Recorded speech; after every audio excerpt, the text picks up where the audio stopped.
kanilang astig na porma at galing sa pagsayaw, tila sila na ang hari ng dance floor. Ito ang J Crayons Dance Crew mula Baguio City.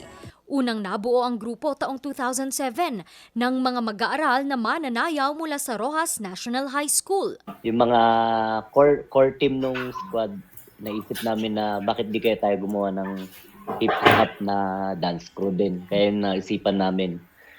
Kaya nabuo po yung Crayon. Binubuo ito ng 30 miyembro at karamihan sa kanila mga mag-aaral.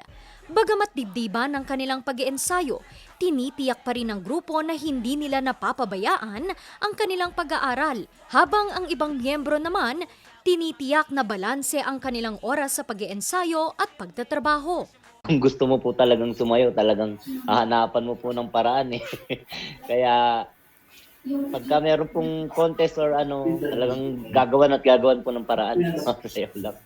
Bukod dito, malaking hamon din sa grupo ang pondong gagamitin sa mga pagsali sa contest, lalo na sa mga international events. Bali, parang sarilihan po yun. Talagang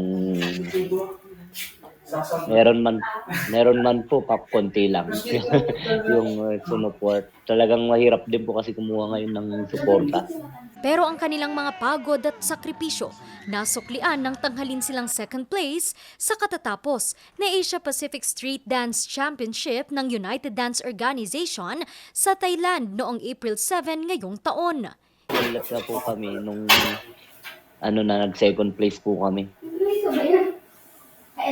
So yun, masayang-masaya po talaga. Ang kanilang pagkapanalo, binigyang pagkilala rin ng pamahalang lungsod ng Baguio noong Lunes, July 8 sa lingguhang flag raising ceremony.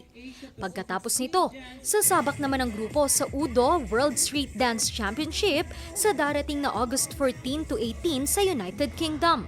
Tuloy-tuloy lang sa pangarap. Meron man o walang tumutulong sa atin,